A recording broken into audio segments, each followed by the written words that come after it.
subscribe to our channel and press the bell icon. अस्सलाम वालेकुम अज़ीज़ तलबा तालिबात। सर अब्दुल सत्तार ख़ान इस यूट्यूब चैनल में आप तमाम का इस्तक़बाल है। ये जमात नहुम का 7वां सबक है, साइंस और टेक्नोलॉजी। इस सबक को हम पढ़ेंगे, इसके अहम नुकात को समझेंगे और इसे पढ़कर समझने की कोशिश करेंगे। आपको हमारा वीडियो पसंद आए तो इसे लाइक कीजिए, शेयर कीजिए, हमारे चैनल को सब्सक्राइब कीजिए। इस वीडियो को आखिर तक देखिए। आलमी यौम साइंस कब मनाया जाता है? 28 फरवरी को आलमी यौम साइंस मनाया जाता है। चलिए देखते हैं। आज़ादी के बाद भारत ने साइंस और टेक्नोलॉजी में जो कारहाय नुमाया अंजाम दिए हैं, हम इसके मुतालिक इस सबक में मालूमात हासिल करेंगे। इसी तरह साइंस और टेक्नोलॉजी के अहम शोबों और इदारों की खिदमत का भी मुताला करेंगे। चलिए शुरुआत करते हैं। सबसे पहले है जौहरी तवानाई कमीशन। जौहरी तवानाई कमीशन आज़ाद भारत के पहले वज़ीर आज़म पंडित जवाहरलाल नेहरू को साइंसी नुक़्ते नज़र से मुल्क की तरक्की मकसूद थी। यानी साइंसी नुक़्ते नज़र से भारत को किस तरीके से तरक्की याफ्ता बनाना है। देखिए, मौजूदा दौर में अगर हमको तरक्की करना है तो साइंस को हमें एक अलग नज़रिए से देखना होगा, क्योंकि साइंस और टेक्नोलॉजी की तरक्की से ही भारत की तरक्की हो सकती है। और इसी बात को पेश नज़र रख के पंडित नेहरू ने काम शुरू किया था। इसलिए 10 अगस्त 1948 को जौहरी तवानाई कमीशन क़ायम किया गया। यानी जौहरी तवानाई कमीशन जो था ये 10 अगस्त 1948 को ही क़ायम कर दिया गया, भारत की आज़ादी के ऐन एक साल बाद। डॉक्टर होमी जहांगीर भाभा को इस कमीशन का पहला सदर मुकर्रर किया गया। यानी इसके जो सदर थे पहले, वो डॉक्टर होमी जहांगीर भाभा थे, साइंटिस्ट थे। जौहरी तवानाई से बिजली तैयार करना, अनाज की पैदावार बढ़ाना और इसे महफूज रखना, इसके लिए जदीद टेक्नोलॉजी का इस्तेमाल करना और नैनो टेक्नोलॉजी को फ़रोग़ देना इसके अहम मक़ासिद थे। देखिए, जो काम 1947-48 में आज़ादी के बाद ही शुरू किया गया था, उसके बहुत ही अच्छे नतायज आज हमें देखने को मिल रहे हैं। आज जौहरी तवानाई से भारत में बिजली तैयार की जाती है। ग्रीन रेवोल्यूशन, हरित क्रांति आ गई है, अनाज की पैदावार में इजाफ़ा हुआ है। इसके अलावा कैंसर के इलाज में भी इसका इस्तेमाल होता है। नैनो टेक्नोलॉजी तो आज के दौर के अहम हिस्सा बन गया है। 1956 में जौहरी तवानाई से चलने वाला पहला एटमी रिएक्टर अप्सरा बनाया गया। जौहरी तवानाई का जो पहला जो कामयाब काम था वो 1956 में भारत का पहला एटमी रिएक्टर अप्सरा के सामने आया था। ये पहली कामयाबी थी भारत की। 1969 में मुंबई के करीब तारापुर में जौहरी तवानाई से बिजली बनाने के लिए जौहरी तवानाई मरकज़ क़ायम किया गया। देखिए, भारत का पहला जौहरी तवानाई मरकज़ 1969 में तारापुर मुंबई में शुरू किया गया था। बिजली की तैयारी में थोरियम का इस्तेमाल करने के लिए तमिलनाडु के कलपक्कम में रिएक्टर रिसर्च सेंटर शुरू किया गया। उसके बाद में देखिए, कलपक्कम कहाँ पर, ये तमिलनाडु या मद्रास के करीब है, जिसे आज चेन्नई भी कहा जाता है। वहाँ पर रिएक्टर रिसर्च, यानी किस तरीके से आप कोई न्यूक्लियर रिएक्टर बनाएंगे, उसकी हिफाजती इंतज़ाम, वो सब चीज़ें उसमें गौर किया जाता है। जौहरी बिजली की तरक्की में रिएक्टर का किरदार नहायत अहम होता है। देखिए, भारत के जितने भी जौहरी तवानाई के कमीशन थे, वो तब सब के सब खुसूसी तौर पर उसमें इस बात की तरफ इशारा था कि उससे फलाही काम लिए जा सके। तो यानी जौहरी तजुर्बे करने के बजाय भारत दूसरे मुल्क हथियार बना रहे थे, भारत इसमें जौहरी बिजली तैयार करने के तरीक़े ढूंढ रहा था। जौहरी तवानाई के लिए ज़रूरी हेवी वाटर के कारखाने वडोदरा, तालचेर, तूतीकोरिन, कोटा वगैरह मुकामात पर बनाए गए।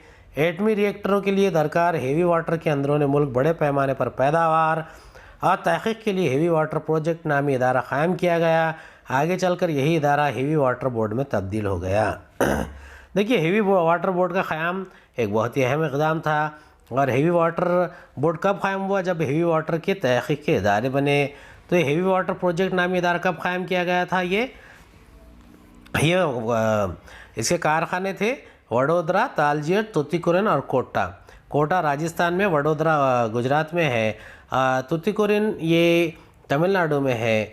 तो इस तरीक़े के इन मकामात पर कोशिशें की गई थी कि किस तरीक़े से बेहतर अंदाज में एटमी जांच के काम को फ़रोग़ दिया जा सके और हेवी वाटर की तैयारी मुमकिन हो सके। खुतबी एटमी रिएक्टर यानी तामुलगर 1985 में मुंबई के करीब तरबे यानी ट्रॉम्बे के मकाम पर मुकम्मल भारतीय साख्त का खुतबी एटमी रिएक्टर शुरू किया गया। भारत का देखिए 1985 में ट्रॉम्बे, जिसे तुरबे भी कहते हैं, वहाँ पर अपना एक रिएक्टर शुरू किया गया था। यूरेनियम धातु का ईंधन के तौर पर इस्तेमाल करने के लिए रिएक्टर बड़े पैमाने पर मुफीद साबित होता है। यानी तो जो ट्रॉम्बे में या बॉम्बे के करीब, मुंबई के करीब 1985 में जो रिएक्टर शुरू किया गया था तो उसमें यूरेनियम इस्तेमाल करते, पहले थोरियम इस्तेमाल करते थे, इसमें यूरेनियम का इस्तेमाल किया जाने लगा।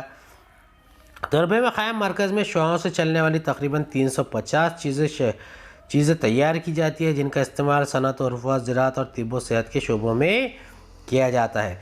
देखिए एटमी शुआओं का इस्तेमाल जो करने का है, यानी सेहत व उर्फ़ा, सनत व उर्फ़ा और तिब्ब और सेहत, ज़राअत वगैरह में, तो उसके लिए जो रेडियाएँ शुआएँ वगैरह तो तैयार की जाती है, तो 350 किस्म की चीज़ें ये आम तौर पर तुरबे यानी ट्रॉम्बे में मुंबई के करीब जो एटमी रिएक्टर है, जिसे आप खुद भी एटमी रिएक्टर कहते हैं, वहाँ पर इसका पैदाइश की जाती है, फ़रोग़ दिया जाता है।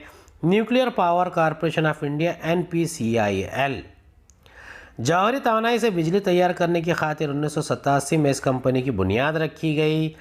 महफूज, किफ़ायती और माहौलियाती नुक़्ते नज़र से कारआमद बिजली तैयार करने की टेक्नोलॉजी को फ़रोग़ देकर मुल्क को खुद कफ़ील बनाना इस कंपनी के मक़ासिद थे। यानी न्यूक्लियर पावर कॉरपोरेशन कब क़ायम की गई? 1987 में। ये क्या थी? जौहरी तवानाई से बिजली तैयार करने की कंपनी थी ये, यानी बड़े पैमाने पर बिजली तैयार किया जाना इससे मकसूद था। उसकी और वजह क्या है? इससे महफूज और किफ़ायती और माहौलियाती नुक़्ते नज़र से कारआमद बिजली को फ़रोग़ दिया जा सके। देखिए आमतौर पर जो बिजली तैयार की जाती है वो थर्मल पावर प्लांट से आती है, जहाँ पर बड़े पैमाने पर कोयला और दीगर चीज़ें जलाई जाती है, लेकिन यहाँ पर एटमी तवानाई के ज़रिए जो माहौल को किसी किस्म का ख़तरा लाहक ना हो, इस किस्म की कोशिशें की जाती है। एटमी जांच यानी जौहरी तजुर्बा। पोखरण की पहली एटमी जांच भारत को खुद कफिल बनाने और मुल्क में अमन व कायम रखने के लिए 18 मई 1974 को राजस्थान के पोखरण नामी इलाक़े में कामयाब तरीक़े से एटमी जांच की गई। ये देखिए तस्वीर डॉक्टर होमी सेठना की है। डॉक्टर होमी सेठना कौन थे? ये उस वक्त जो भारत की जो एटमी तजुर्बा करने वाली टीम थे उसके एक अहम रुकन थे। और इसी तरीके से डॉक्टर राजा रामन्ना। तो भारत के इस फैसले की अहम वजह चीन की एटमी ताकत और इसकी मदद से ख़ुद को एटमी ताकत बनाने के लिए पाकिस्तान की कोशिश थी। जौहरी तवानाई कमीशन के सदर डॉक्टर होमी सेठना और भाभा एटॉमिक रिसर्च सेंटर के सदर राजा रामन्ना का इस टीम के जांच में अहम हिस्सा था। यानी इसमें दो अहम किरदार कौन थे?